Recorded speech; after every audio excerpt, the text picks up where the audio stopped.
Hello, this is Nathan Carlson, President of 24HourFlex, coming to you from the 24HourFlex studios. Today we're going to talk about HSAs, and we've divided this presentation into two parts, and I encourage you to look at both so you have a very comprehensive view and understanding of HSAs. HSAs are health savings accounts. They're tax-favored IRA-type trusts that first became available January 1st of 2004. They offer tax benefits, tax-free contributions, tax-free buildup and growth, and tax-free distributions if the distribution is taken for a qualified medical expense reason. I want to point out you can take a distribution for any purpose, but only qualified medical expenses are tax-free and penalty-free. Here's an example of someone with a $50,000 adjusted gross income and they put $5,000 into an HSA. Their taxable adjusted gross income would be $45,000. HSA contributions can be made directly by the HSA or by the owner, you, to the HSA, or you can also make your HSA contributions through your company's flexible spending account. Through the flexible spending account, the company, if they so choose to, can also make employer contributions to your HSA. Why would you want to make HSA contributions through an FSA? Well, there's a pretty significant advantage in that you would save additional FICA, FUTA, and SUTA taxes, about 7.65% additional tax savings. Certain individuals, however, cannot participate in flexible spending accounts or cafeteria plans, but I want to point out these individuals can still fund their own HSA directly.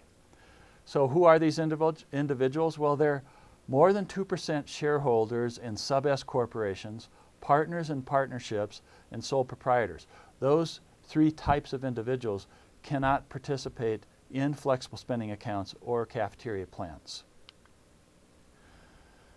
Who is eligible to establish an HSA? Well, first you have to have an HDHP, which stands for High Deductible Health Plan, and then you must not have impermissible coverage. I will explain these two terms in greater detail. Third, you must not be entitled to Medicare. Entitled means that you are both eligible and enrolled in Medicare. I want to point out that anyone who is receiving Social Security benefits is automatically entitled to Medicare. So if someone wants to continue to fund an HSA and they are eligible for Social Security benefits, they need to delay receiving those Social Security benefits so that they are not entitled to Medicare.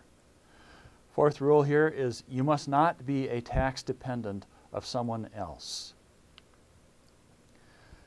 For 2010, if you have a self-only HSA, you can contribute up to $3,050. If you have a family HSA, you can contribute up to $6,150. Also, if you are age 55 or older, you can make an additional $1,000 catch-up contribution, whether you're funding a self-only HSA or a family HSA. Now, the age 55 rule works like this. In the year that you turn age 55, you can make this additional catch-up contribution, and from that point on. HSA eligibility status is determined as of the first day of each month. And if you are eligible for only part of the year, then the contribution limits are prorated. Take an example of Anne, who has self-only HSA, and she is participating in the HSA from January 1st of 2010 to May 31st, 2010. Now, why would she quit? Well, maybe she became Social Security eligible, entitled to Medicare on January 1st. In this case, the contribution would be prorated.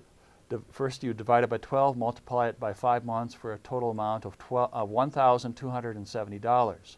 There is an exception to this rule, and that is if you're HSA eligible on December 1st of any year, then you have no proration.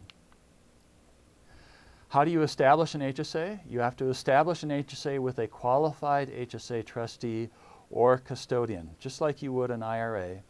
There is no IRS permission required. Here are some factors that do not affect HSA eligibility. First, your income level. It doesn't matter how much or how little you make.